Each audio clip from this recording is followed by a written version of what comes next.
There exists a hidden world of microorganisms beyond what we can see with our unaided eyes. Over 100 years ago, this world was discovered through the progress of science. It was a huge leap forward for mankind. Scientific medicine came to understand how germs cause disease. We washed our hands, sterilized surgery, and created vaccines, antibiotics, and drugs that work. Life expectancy doubled in less than 50 years. But now the happy story starts to falter. Today, a war is being fought against reason. Science is treated with suspicion, perhaps born of fear, and medical advance is challenged by the march of irrational belief. A third of us now spend over £1.6 billion a year on superstitious alternative remedies which, as far as the evidence can show, don't work. Okay. Yep. Good. Have you asked any angels to come close to you? No. No, well you haven't got any then. If any remedy is tested under controlled scientific conditions and proved to be effective, it will cease to be alternative and will simply become medicine.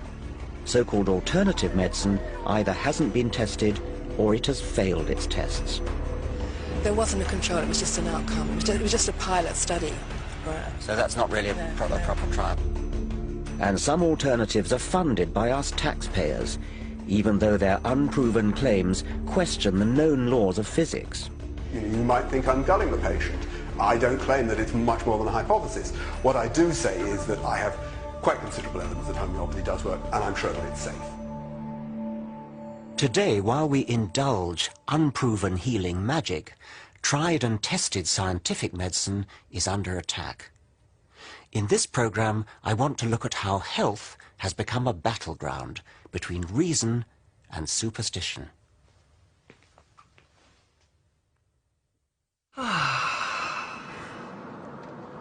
You come here to move through time and through space. Allow the eyes to gently close. Smile your very best smile. Swallow the smile with some saliva into the heart and let the heart smile back at you. And there's a warm and a welcoming feeling. Joy without end. Grace, beauty, laughter. The deep knowing of the wise being that you are. And the golden glow that comes from the heart comes from a golden flower. And use the gold light from the center of the flower like a sunbeam and beam it onto those petals and wake them up. There is a second part that's very personal. And this is to step inside the pearl itself. Because if you step inside the pearl, you could find out who you are.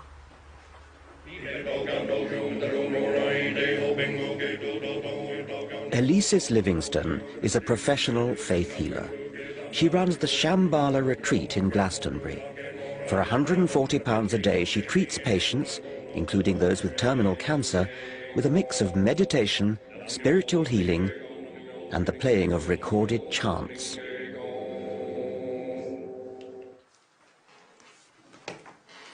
She believes she can alter the structure of DNA. Quite an experience. Thank you very much. Yes. DNA is very interesting right now in the evolution of the human race. Every human being, except a very small percentage, has a double helix in the cell. We don't all have. Oh, everyone. You said a very small percentage. Oh no, a very small percentage do not. Really? They have got more strands. We used to have in Atlantis 12 strands, and they're in the form of 4 triangles facing in each cell. And we forgot who we were in the experiment after Atlantis, and everything changed. Reincarnation was introduced. The soul I know what you're thinking. This woman is way out. I expected a serious program about the attack on science, and here's Richard Dawkins just picking on an easy target. But these ideas are not so weird in the irrational world of alternative health. In fact, they're commonplace. Is Elise's theory of DNA from Atlantis any more irrational than the Ayurvedic notion of chakras, 7 spinning energy wheels inside us? They're certainly great money spinners. How do we know all this? Where does all this come from? It comes from the Akashic record, the record of all vibration on this planet. We also have knowing. When we were doing the heart meditation, you go into the deep knowing. And the deep knowing, it really can't be argued.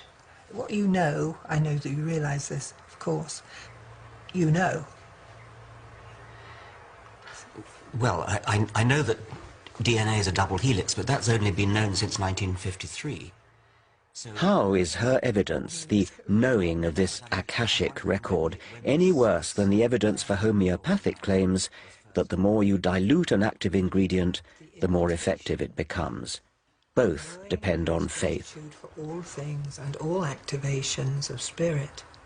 Apparently, I'm only a few DNA strands short of the full Atlantean quota. Elise's kindly agrees to top me up. So, let's put the last triangle in.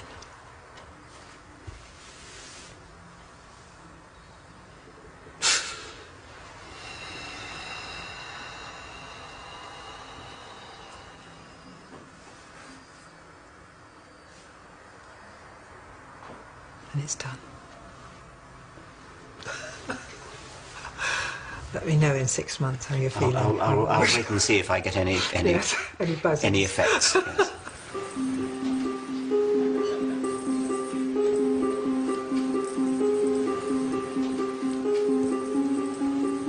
Unfortunately, it's not all wacky, quacky fun. Today, alternative, or rather unproven remedies are fast becoming mainstream, implicitly casting doubt on scientific medicine.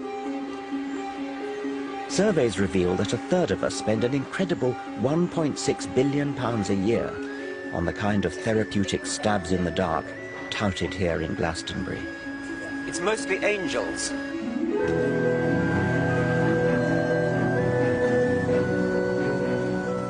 I want to find out why such superstitious nonsense is mounting a growing challenge to scientific medicine.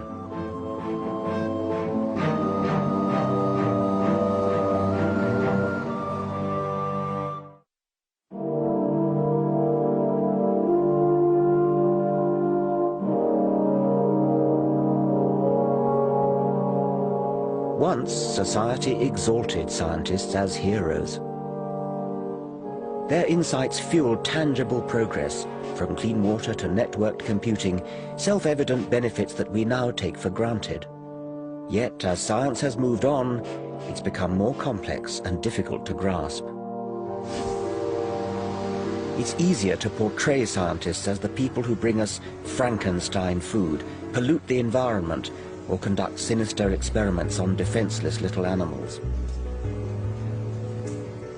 In the war being fought against reason, even medicine is now under attack. Media cause célèbre, from side effects to superbugs, have bred widespread cynicism about medical progress. So much so that in 1998, the publicizing of one survey of 12 children that wrongly linked MMR vaccine with autism prompted hundreds of thousands of parents to opt their children out of entirely sensible inoculations. A hyped-up insinuation that the government and the medical establishment were conspiring to sacrifice our next generation to autism has left up to 1/5 of our children entirely unprotected against rubella, mumps, and measles, a disease with complications such as brain injury and deafness. This is what measles looks like, a potentially fatal illness now in... The number of parents inoculating their children with MMR quickly fell. There have now been epidemics in Kent and Yorkshire, and a first death from measles in 14 years. Now everybody's more confused, because muddies the water, it's frightening. See the boy on the telly in there. It's an acute example of the danger of devaluing evidence. Where once there was reason, now there is confusion. One of the things that struck me right from the outset was how extraordinary it was that this scare got abroad when it was so insubstantial. I mean, there was really no scientific basis for it whatsoever. I find it very easy to sympathise with patients who were scared, partly because the media built it up, but also because having your child vaccinated is a positive act. It's something that you did to the child.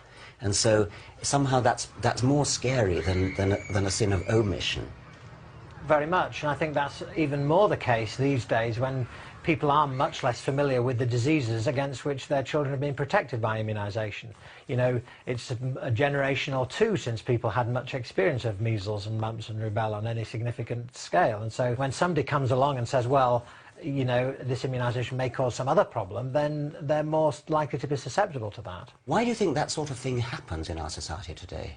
I think that there's a climate of anxiety, but particularly focused on issues of health.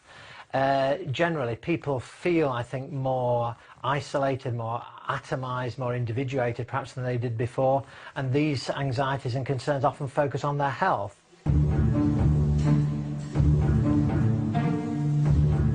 This is a paradox of early 21st century life. We now have the luxury of irrational anxiety about our health and can dabble in faddish, unscientific remedies precisely because scientific medicine allows us to live longer and more healthily.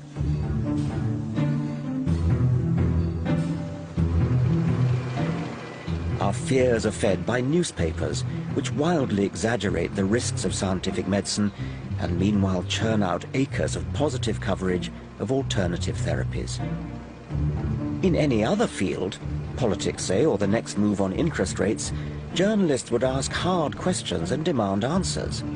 But alternative medicine has managed to lodge itself in the less rigorous lifestyle and celebrity pages, essentially free advertising.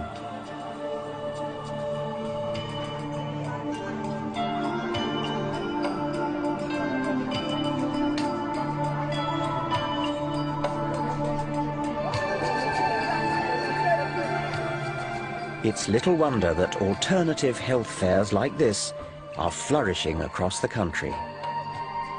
What's your line? What do you do here? Magnetic therapy. What is psychic energy? What are these wands used for?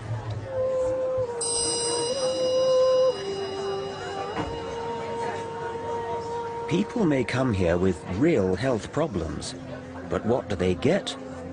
Remedies that appear to have no basis in science or evidence. People putting these in a cat's bed, they'll find the animals will go to the bed with the magnets in it. Has that been done properly with controlled trials, is it? No, not being controlled trials. They've got ancient wisdom that we don't. Right. I've always liked the saying that we should be open-minded, but not so open-minded that our brain falls out. So do we all have an angel hovering on our shoulder or something? Is that We have several. Right. Yes. Yes. Yes. Okay, how many have I got? Can you tell or... Have you asked any angels to come close to you? No. No, well, you haven't got any then. Oh, okay. The idea is that we all have some form of angelic guidance, some form of guidance that help us travel our life path. You might need strength, you might need forgiveness, you might need hope all the way through your lifetime. And the angels, as we perceive them, are those energy bands. They're parts of ourselves, they're fragments of ourselves that we can call upon and amplify to help us walk our path. These energies are a little bit like tea. You can have herb teas, you can have decaf teas, you can have all sorts of different flavours and strengths and varieties of teas. But they're all... Remember, this is a multi-billion-pound industry. Yet 80% of alternative remedies have never subjected themselves to controlled scientific trials. They depend entirely on subjective word of mouth. Well, that feels nice. Hunches and private feeling, which may be prone to bias or possibly even delusion. The scientific method, by contrast, tests with objective experiment and statistical analysis what is effective and what is not. Individual scientists may or may not be honest, but science, with its safeguards of peer review and repeating experiment, has scrupulous honesty built into it by design. Science replaces private prejudice with publicly verifiable evidence. Untested and unverified, yet desperately seeking credibility, alternative remedies follow in the rich tradition of organized religion and set up intricate belief systems. They substitute real science with pseudoscience.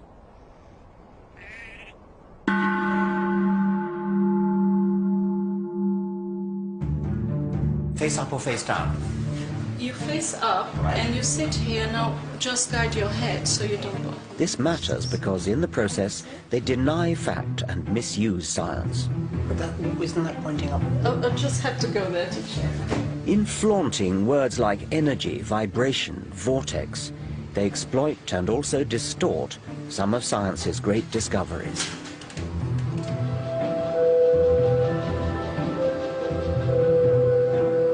The sleep, I'm sure, is therapeutic.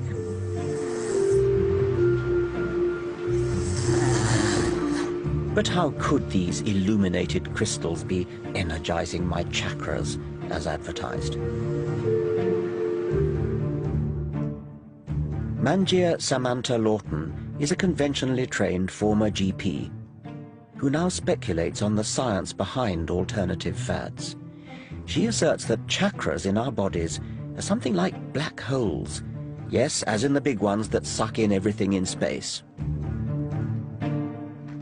We used to think of black holes as the great guzzlers of the universe, that they actually started to suck in everything around it. What we're finding now is that black holes are in the centre of every single galaxy, and they occur in all sizes. So black holes have become into a creative principle. A creative principle? A creative principle. What does that mean? That we're realising that black holes have something to do with creating matter in the galaxy. And this is very, very new. And what I'm suggesting is that black holes are creative at every level, even within our own bodies, which is what perhaps the chakras are. So whereabouts in my body might there be a black hole? Well, the idea from esoteric knowledge is that chakras are centres in the body that are spinning, which is why they're called wheels, chakras. And there are different colours and they relate to different parts of the body. So there are traditionally 7 chakras at different parts of the body.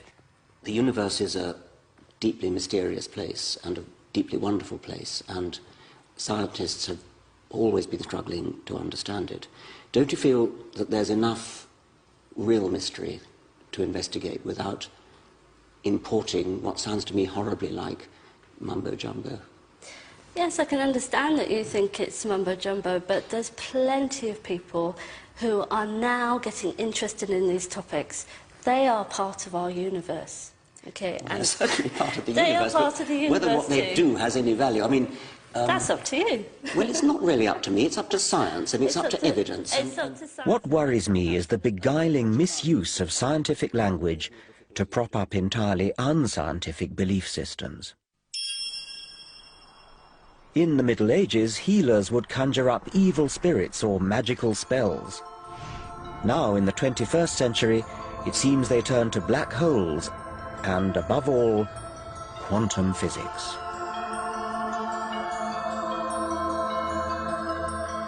Quantum theory accounts for the anomalous behavior of light and atoms. It's astonishingly accurate, but notoriously difficult to grasp. But Deepak Chopra, who once qualified as a doctor, has seized upon quantum jargon and applied it to healing. He claims disease can be caused and cured by a shift in consciousness. If you believe in a rock, you're automatically believing in God. Chopra has managed to become a one-man alternative health industry. He's worth up to $75,000 per lecture, and in this era of self-absorption, he claims Michael Jackson, Madonna, and Hillary Clinton as followers. If you feel genuinely attractive, you'll attract other people to you. The great American physicist Richard Feynman once said, "If you think you understand quantum theory, you don't understand quantum theory." Isn't Deepak Chopra just exploiting quantum jargon as plausible-sounding hocus-pocus? Quantum healing is a theory that a shift in consciousness creates a shift in biology. That's it. We try and get into every aspect of a patient's life, their relationships, their hopes, their dreams, and then we combine it with a ritual of deep meditation, massage, and really a lot of spiritual counseling, including the fear of death. We think that many times patients feel healed even though they may die from a disease if they learn to go beyond their personal fear of death. And you can never do that unless you have a patient have a spiritual experience. Where did the quantum theory come into that? Oh, it's just a metaphor, just like an electron or a photon is an indivisible unit of information and energy. A thought is an indivisible unit of consciousness. Oh, so it's a metaphor for a unit. It's nothing to do with quantum theory as in physics. No, I think quantum theory has a lot of things to say about observer effect. There are a school of physicists who believe that quantum leaps, for example, are examples of discontinuity. And creativity in consciousness is also an example of discontinuity. And that healing may be a biological phenomenon that relies on biological creativity, that at very fundamental levels it may be a discontinuous phenomenon. It's something unpredictable that happens in the proliferation of uncertainty. So it sounds like a sort of poetic use of the word discontinuity. It's actually confusion, isn't it, to bring in quantum theory other than as a metaphor. But it sounds as though you're both doing it as a metaphor and a little tinge of something like what physicists are talking about as well. Well, I think there's controversy. The aficionados in the world of quantum physics have somehow hijacked the word for their own use. Oh, okay. So they've hijacked your word quantum. I think what happens is that there are fundamentalists in science. That is absolutely wrong. Science's quest is to try to sort out, to tease out those bits that we don't understand. Science has become so arrogant in its premise that it has all the answers in a mechanistic approach that it has, whilst it has gotten rid of lots of things like polio and malaria and tuberculosis in many parts of the world, we are now seeing the emergence of modern epidemics that are a result of some of the things that have come about through science. Chopra at least wears his disdain for Western science openly. The rest of us are prone to politely blurring the vital distinction between science and mumbo-jumbo. If you want to pay for unproven potions and use them in the privacy of your own home, all well and good.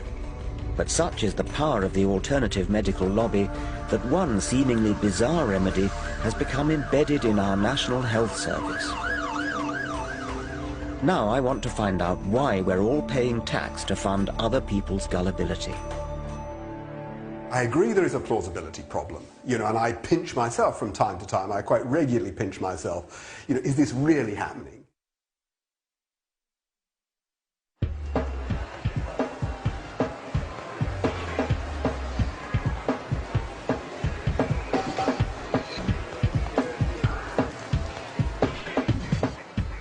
It's the hottest alternative health fad. It boasts an impressively vast and well-stocked medical cabinet. It's endorsed by royalty and the stars, and is doing a booming trade in high street pharmacies. 500 million people worldwide claim to use it. What is it? It's a system for dosing up on a dilute solution of water. Welcome to the bizarre world of homeopathy. Homeopathy was dreamed up in the late 18th century as a way of boosting the body's vital spirit. One of the central tenets handed down by its founder, Samuel Hahnemann, was that like cures like. Superficially, this might sound faintly plausible, but unlike a vaccine that introduces a diminished form of a virus into the body in order to provoke its immune system, like cures like makes the unfounded assumption that what causes similar symptoms can cure those symptoms. In Hahnemann's world, dilute poison ivy cures skin rash because, undiluted, it causes a rash if touched. By the same principle, red onion can alleviate streaming eyes and snake venom stiffness.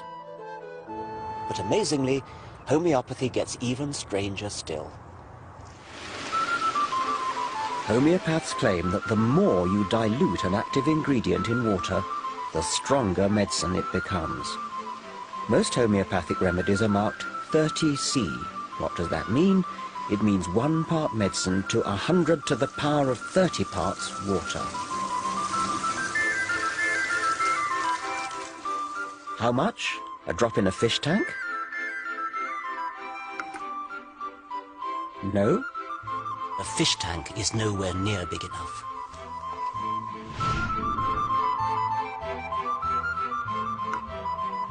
The swimming pool doesn't provide enough dilution.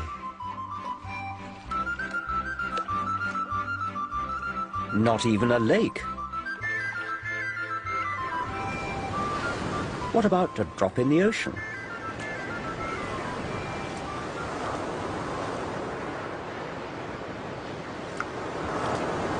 But it turns out that even the sea isn't big enough. For the really approved homeopathic recipes, in order to get 1 molecule of the active substance, you need to imbibe all the atoms in the solar system. To science, just doesn't make sense. Even homeopaths acknowledge that there is not a single molecule of active ingredient in the bottle they sell you. It's just water. So how can it possibly work? In an attempt to resolve the paradox, homeopathy boldly paddles further up the creek of pseudoscience, claiming that water somehow has a memory of the now completely absent active ingredient. But wouldn't water also have memory of other, more common impurities it's come into contact with? Salt, urine. Scientists have calculated that in each glass of water we drink, at least 1 molecule has passed through the bladder of Oliver Cromwell.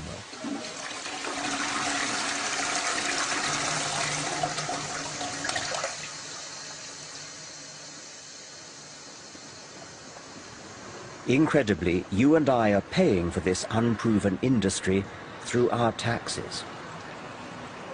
Despite the National Health Service's net £540 million deficit for 2006, the refurbishment of the Royal Homeopathic Hospital was part funded by the NHS to the tune of £10 million.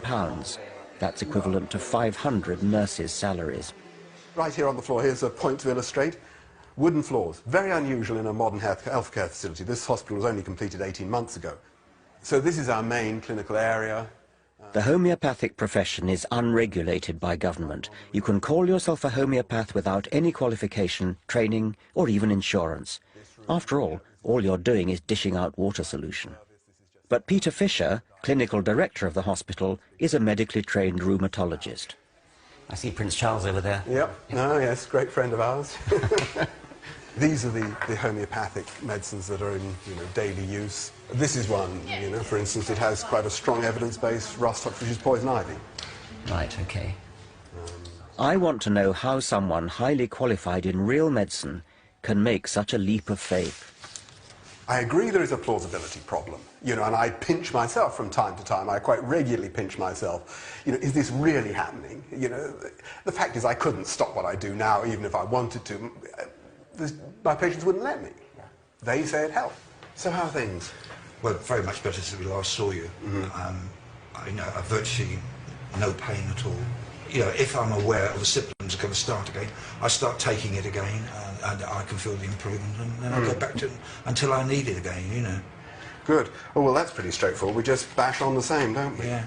I'm still taking the remedies, but you said to me, if you get little reactions, just hold off taking the remedies until they then subside. So therefore, I've been doing that. So, for example, I haven't had a remedy for a week now.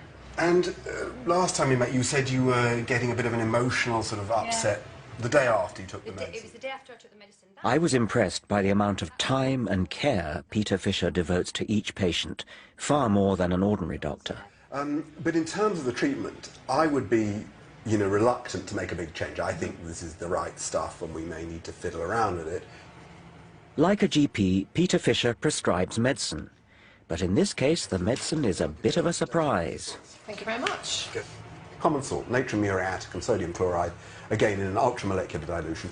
Obviously, since it's common salt, she's obviously taking in a hell of a lot of common salt anyway. Yes, oh sure.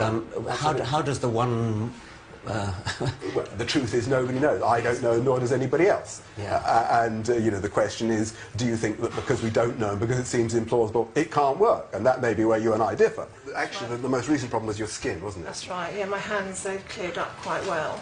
And my scalp's a lot better. While patients like these provide positive anecdotes for homeopathy, subjective stories are not enough for science. I want to pin down precisely what double-blind trials have been conducted. Over 100 have been done, some by me. On the whole, they're positive. And I've worked hard on it. But in the face of great scepticism, in the face of many people who say, oh, well, yeah, we're not going to fund homeopathy, it's got to be a load of rubbish.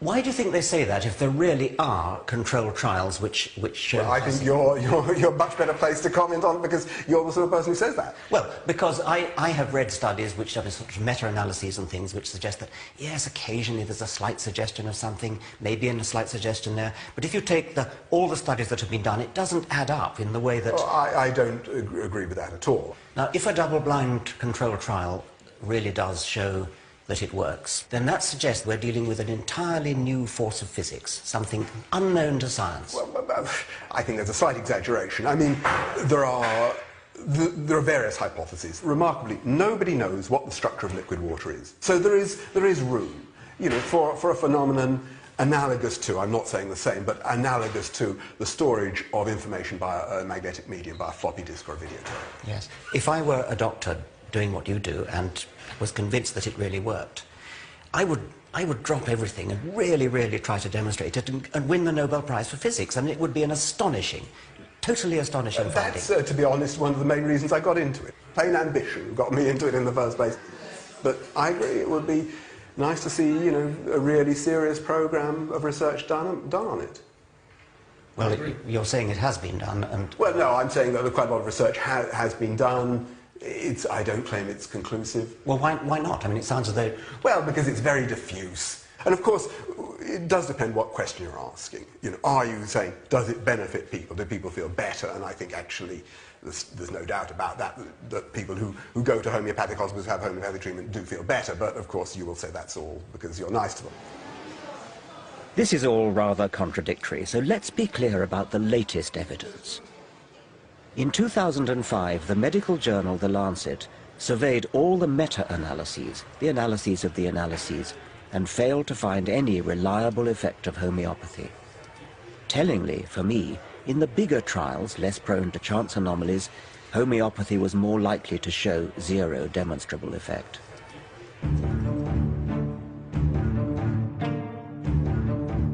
And yet, despite the lack of robust evidence, homeopathy thrives.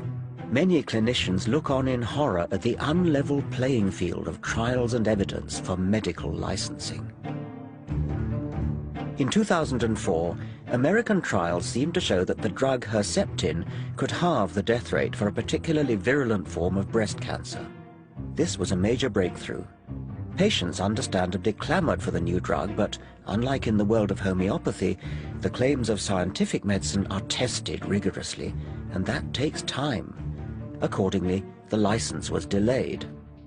We went through a period of a year or two when Herceptin, quite rightly in my opinion, was held up for the treatment of breast cancer until all the evidence was there. So we had extremely rigid cost-effectiveness analysis before we could use Herceptin.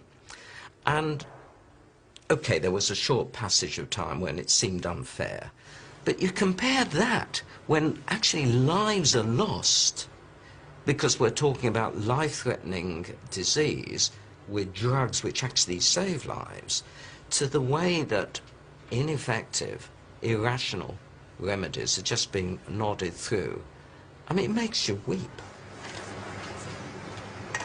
The pharmaceutical industry takes a lot of knocks, and yes, drugs are very expensive. But the reason they're so expensive is there may be 20 years of R&D to get to an effective product. Every step of the way is checked and double-checked, and now through the back door, we're getting a class of compound being allowed into the marketplace with a license with no such evidence of efficacy. I can't understand how you could even... But if homeopathy isn't tested properly or flunks its trials, then why do homeopaths remain popular? substances, a lot of them owe their success not to the homeopathy, but to the fact they are decent people. They have time, they're compassionate, they look the patient in the eye, they talk to someone for an hour. These are nice people. I would like to recruit these really nice people to practice proper medicine. And then in the end, what we've got are proper doctors, empathetic doctors, who will, in addition to the placebo effect of being that kind of physician, they can also add in truly effective drugs. Clinical trials show that homeopathy simply cannot match up with safe chemical drugs. Yet in the realm of petty ailments like sore eyes or itchy scalp, homeopathy is probably innocent enough. Because it's really all about attentive doctors spending time listening to the patient. That one is still, the right one is still a tiny bit puffy, isn't it? Or is it? Well, it's always like that. Then giving them something that makes them feel better, precisely because it's supposed to make them feel better. I think it's all down to the placebo effect. I want to find out if that's the key to alternative medicine's grip on public confidence.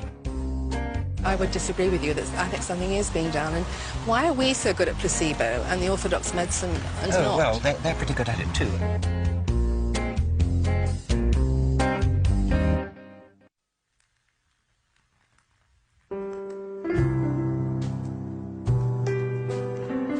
Alternative health remedies are swamping us. We've seen how most are not properly tested, how they undermine science and delude the public. Hi. Hello. How are you? Very well, thank you. Good. You in a health kinesiology session? I'd like to, yes, Do you know what it is? I'm hoping to learn. Okay, have a lie down. But the irony may be that in this very delusion lies their success. What we do in kinesiology is we clear energy blockages in the meridian system. There are 14 meridians or energy pathways that run up and down the body. Can they be seen with a microscope? Can you sort of look at them and... I don't think so. No? I don't think so. No, okay. I'm like the library, all right? I've got all these energy patterns stored in me, and you're just picking the one that you want. And we have baker's yeast here, all right? So I'm just going to touch a point right by your ear. This is the test for allergy. There's just no tension. It just releases completely. Okay, do you want this fixed? Yes, please. Okay. I have to admit I'm rather enjoying this kinesiology. I feel very relaxed. But what is helping me here? The tapping of my feet? The feel of a kind woman's hands? Or some sort of expectation that what it's doing is therapeutic? What I'm talking about is the placebo effect, treatment through the power of suggestion. And I'm going to hold points on your head, okay? Right here and here. And what I want you to do is think the phrase, fear of being ignored. Human beings have evolved extraordinarily sophisticated self-healing mechanisms. Above all, a powerful immune system. Fear of being ignored. Could it be that interaction with any kind of healer acts to focus our self-healing abilities? Some evolutionary psychologists believe this may be the entirely rational explanation behind irrational remedies. Fear of being ignored. It works because most of medicine, in fact, is a case of self-cure. When the pain goes down after taking placebo medicine, or under the influence of acupuncture, for example, it's our own minds which have reduced the pain. Yes, surely what you're saying is that we get better anyway. Why then would alternative medicine be better? Surely an ordinary doctor might do that. Real medicine does the same, but I think we shouldn't underestimate the powers, and sometimes the superior powers, of people who go under funny names or have funny authorities written up on the wall and so on, because some people respond to that information much more than they would to the conventional information in a doctor's surgery. Nevertheless, I have a sort of hankering after what's actually true. How far do you think so-called alternative practitioners believe the mumbo-jumbo that they say is the theory behind their potions, and how far do they know that it's a placebo? Are they deceiving or are they self-deceiving? I think in many cases they're self-deceiving. Well, it's not even self-deceiving. They have seen in their own experience that these treatments work, so they believe in them. They have then to invent a rationale, some spiritual or magical explanation of what they're doing. You know, supposing you were a miracle worker in the 2,000 or 3,000 years ago, supposing you were Jesus and seeing that, you know, lame men got up and walked when you told them to, you'd be rather impressed with yourself, wouldn't you? Yes. But I'm sure it was a placebo effect. Yes, right. Yes. I still believe scientific medicine offers more effective and more honest treatment. But I accept Nick Humphrey's point that alternative medicine is peculiarly well positioned to dish out placebos.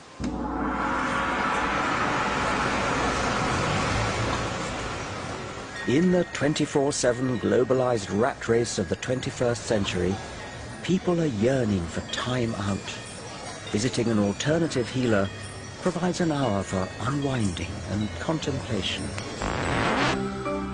And if you're lucky, exposure to piped whale music. Much of alternative medicine is about cosseting, about making the patient feel pampered, feel as though they're the center of attention. Okay, so comfort's the name of the game, yeah? So get as comfortable as you can. So literally all I want you to do is just to relax your head. There you go. So the first thing I have to do is very gently cup and hold here. Now you're going to feel like I'm not doing anything, but it's a very gentle movements. While in our hard-pressed National Health Service, the patient-doctor encounter lasts on average just 8 minutes. See the rotation on your left? Yes. Look at the rotation on your right. It's restricted. So this is called an activate. An alternative healer usually gives you an hour. Okay. In return for a healthy fee, of course. The Hale Clinic near London's Harley Street offers a huge array of healing arts, ancient and modern. Many may make you think you feel better without having real effect in themselves. In other words, they're placebos. If I were wanting to exploit the placebo effect, then I would do exactly what you're doing. I would have a large number of different things which look impressive, sound good, use long words, talk about quantum theory, lights flashing, and the whole point is to impress the patient. The whole point is to make the patient feel that something is being done. But something is being done. I mean, I would disagree with you. That I think something is being done. And why are we so good at placebo and the orthodox medicine is not? Oh, well, they're pretty good at it too. And I mean, I find when I go to my doctor and he just talks to me, I seem to be miraculously cured as a well, that's very, very important. It is very important. But maybe he's giving you some healing energy, you don't know. Well, he wouldn't call it that. Yes, I mean, he wouldn't call it that, but it could be. It's very, very important to talk, to find out, to take a proper case history. But I don't think it's the only reason. I think complementary medicine has effect over and above that, in my opinion. Yes. Do you ever do clinical trials on your methods, or do people come in and do them for you? We've done one study at Hammersmith Hospital on stroke patients that was funded quite a few years ago. And what treatment were you giving them? We were giving an Ayurvedic treatment called Mama Massage, and it was only a pilot study, and it showed an improvement in a certain number of patients. So what was the control in that case? There wasn't a control, it was just an outcome. It was just a pilot study. Right. So that's not really a proper trial. Do you think there's a bit of a double standard? Doctors have to spend 6 years qualifying and so on. Isn't it just a bit too easy to set yourself up in practice without qualifications and without... Which ones were you thinking of? Well, what about the Ayurvedic one, for example? Well, there's a 4-year degree course here. What do they learn? What do they learn? They learn the principles of Ayurveda. They will learn anatomy and physiology. I mean, it's one of the oldest systems of medicine in the world, Ayurveda. It's old, yes. Doesn't make it good, though, does it? No, but it shows it has a lot of experience. The idea that ancient equals years of accumulated wisdom is a fallacy. It's a teasing irony that the moneyed classes in the rich West are indulging superseded Hindu healing magic when, back in India, people are voting with their feet and opting for modern vaccines and antibiotics. Resuscitating Ayurveda today is rather like bringing back bleeding with leeches.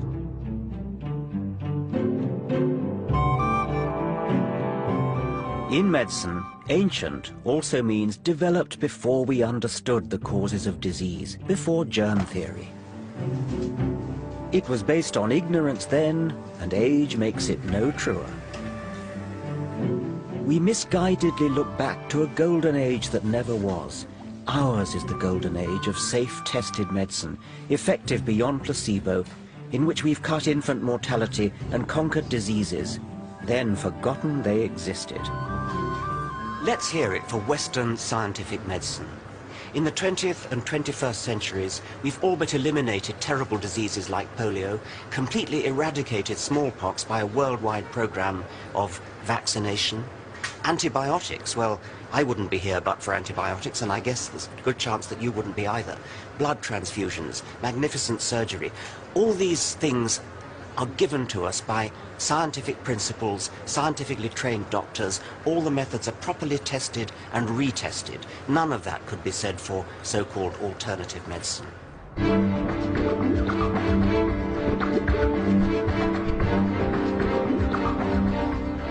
The indulgence of superstitious alternative remedies implicitly casts doubt on scientific advance and undermines confidence in real medical progress. Yet, as we've seen, the attack on medicine is just one small part of the creeping rise of irrational superstition. In Ayurveda or clairvoyance, homeopathy or astrology, we're confronted by those who deny evidence of the real world and instead bend reality around a dogmatic belief system handed down by tradition. Skeptical, rational inquiry is always the best approach. We don't have to follow the herd and buy into trendy, untested health fads. We don't have to be swayed this way and that by media-driven health scares. Instead, we can think independently and be truly open-minded. That means asking questions, being open to real corroborated evidence. Reason has liberated us from superstition and given us centuries of progress. We abandon it at our peril.